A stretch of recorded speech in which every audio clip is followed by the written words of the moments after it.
नमस्कार साथियों, बहुत ही ज़बरदस्त वीडियो कर दीजिए वीडियो दोस्तों ज़्यादा शेयर। पदों की संख्या देखिए 120 है। पेपर आपका होना है अक्टूबर नवंबर में। सिलेबस हो चुका है चेंज। जी हाँ, आप जो सुन रहे हैं वो आप बिल्कुल सही सुन रहे हैं। पहले सीट देख लीजिए, सीटों में कोई बदलाव नहीं हुआ है, सीटें ज्यों की त्यों हैं। अनुसूचित जाति की 21 सीटें हैं, जिसमें उत्तराखंड महिला की दोस्तों 6 सीटें हैं।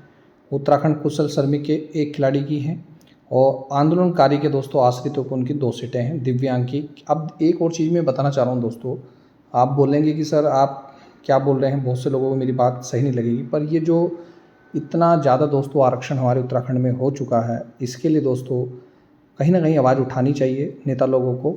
ये गलत है। काफ़ी दोस्तों आरक्षण हो चुका है। मैं किसी पर्टिकुलर व्यक्ति को टारगेट नहीं कर रहा हूँ कि भाई आप इन लोगों को आरक्षण दे रहे हैं, पर आप ज़रा ये भी ज़रा गौर फरमाइएगा, अगर इसी तरह दोस्तों आरक्षण की रेवड़ी बढ़ती रही तो फिर सीटें ही क्या बचेंगी।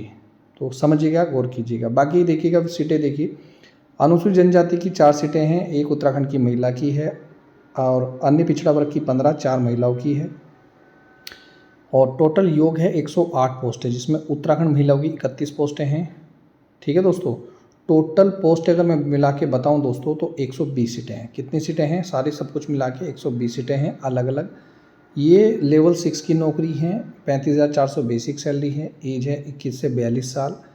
आप कहेंगे कि जी सर ज़बरदस्त नौकरी है। जी हाँ, भारत में किसी भी विश्वविद्यालय से आपने जीव विज्ञान में, कृषि में, पशुपालन में ग्रेजुएट किया है भैया, तो आपके बल्ले बल्ले। नोट या कुछ थोड़ा पढ़ लीजिएगा।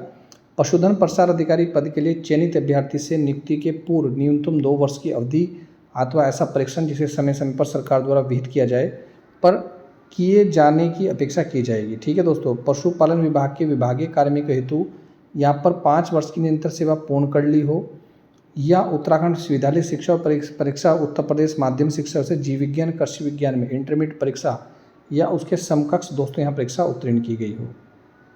अधिमान्य अर्थ है वही है दोस्तों, जैसे राष्ट्रीय कैडेट कोर का बी प्रमाणार्थ आपके पास हो, एनएसएस का प्रमाण पत्र हो, रिमोट वेटरनरी कोर में वेटरनरी टेसर श्रेणी हो, तो उसमें अगर आपके पास एक्सपीरियंस है तो आपकी मज़े हैं। ये पशुधन प्रसार अधिकारी की मैं बात कर रहा हूँ, पशुपालन विभाग में। ये विभाग के कर्मचारियों हेतु है पद ये वाले, और पशुधन प्रसार अधिकारी पशुपालन विभाग भर्ती सीधी भर्ती है। तो ध्यान से पढ़िएगा, समझिएगा कौन सा फॉर्म भरना है। कुल पदों की संख्या 120 है। आप सिलेबस की बात करते हैं दोस्तों, यहाँ पर कुछ सिलेबस भी दिया है, तो उम्मीद है दोस्तों सिलेबस में कुछ चेंज हो सकता है। अभी संभावित ही है, अनुमानित ही है, और 100% तो दोस्तों जब पता चलेगा जब विभागीय ऑफिशियल वेबसाइट पर आएगा। पर ये विभाग की ऑफिशियल वेबसाइट का ही मैं आपको दिखा रहा हूँ। इसमें दोस्तों केमिस्ट्री जो सब्जेक्ट है वो थोड़ा हट सकता है, उम्मीद है। बाकी दोस्तों एग्रीकल्चर आपका आएगा, सॉइल साइंस आएगा, सॉइल कंजर्वेशन आएगा, बायोलॉजी आपकी आएगी। मेन सब्जेक्ट है पशुधन प्रसार अधिकारी में बायोलॉजी, और ये जो आप स्क्रीन पर देख रहे हैं, क्योंकि इसके बारे में मैं ज़्यादा नॉलेज नहीं रखता, पर ये जो सिलेबस आप स्क्रीन पर देख रहे हैं ये सिलेबस दोस्तों आएगा।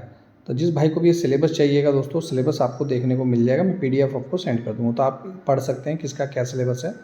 काफ़ी बड़ा सिलेबस यहाँ पर दे रखा है। जैसे वन दरोगा का तो इस बार सिलेबस चेंज हो जाएगा। तो इस बार जैसे यहाँ पर देख रहा है एग्रीकल्चर का सिलेबस ये है आपका सिलेबस जो स्क्रीन पर देख रहे हैं ना, ये रहने वाला है। तो अब देखने वाली बात होगी दोस्तों कि केमिस्ट्री हटता है नहीं हटता, लेकिन विश्वसनीय सूत्रों से पता चल रहा है दोस्तों केमिस्ट्री जो सब्जेक्ट है आपका ये हट जाएगा। तो बाकी एग्रीकल्चर और बायोलॉजी आपका सब्जेक्ट रहने वाला है। अब देखना होगा दोस्तों कि अक्टूबर नवंबर में दोस्तों, जहाँ तक उम्मीद है दोस्तों, पेपर आपका हो सकता है। याद रखिएगा अक्टूबर नवंबर। तो जो लोग भाई तैयारी नहीं कर रहे हैं, तैयारी कर लीजिए। तो ये थी दोस्तों महत्वपूर्ण वीडियो। मिलता हूँ दोस्तों नेक्स्ट वीडियो में। वीडियो देखने दोस्तों धन्यवाद। जय हिंद, जय उत्तराखंड।